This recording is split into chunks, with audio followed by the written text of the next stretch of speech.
I'm sure most of us remember this guy. This is Darren, the mascot for the drug prevention program DARE. At the end of the program, students are asked to write a short paper explaining what they learned from DARE. At my school, we had a competition to see which students could write the best paper. I was selected as a winner and awarded this little plush lion.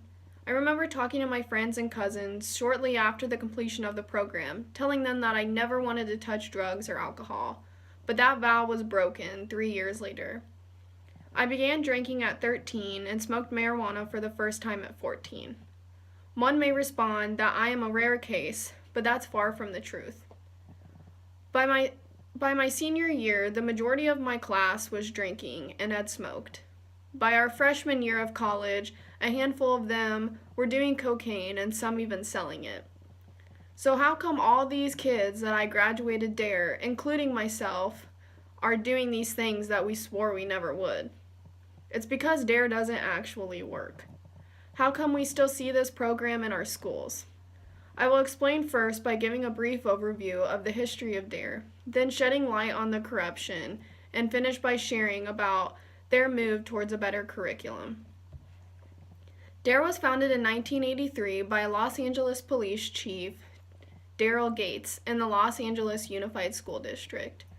The popularity of the program skyrocketed after its initial implementation in Los Angeles, and within a few short years, it was seen in 75% of the nation's school districts. It is first introduced to kids between 4th and 6th grade and is carried out until 12th grade.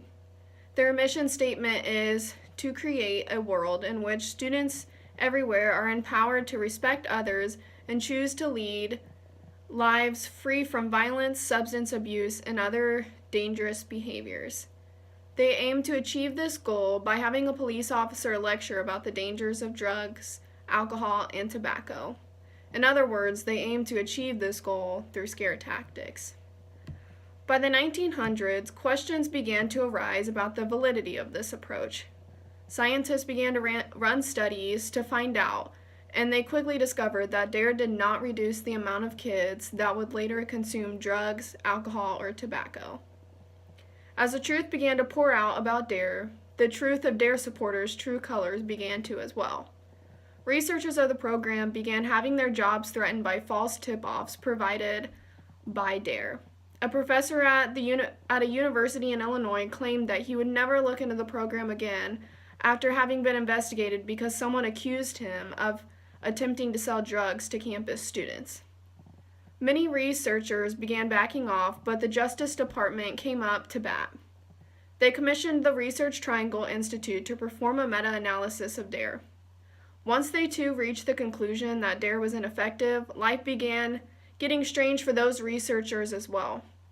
One member of the Research Triangle Institute reported of having received nasty screeching phone calls in the middle of the night.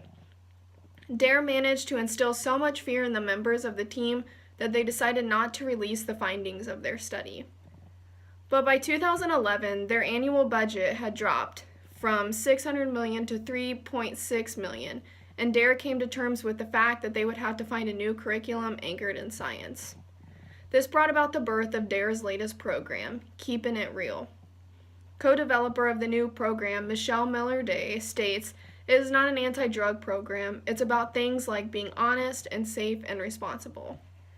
In the new program, students learn through 8-minute lectures followed by role-playing exercises that allow them to practice tough decision-making skills. Because of the relative newness of Keeping It Real, there have not been many studies conducted on the effectiveness of this program.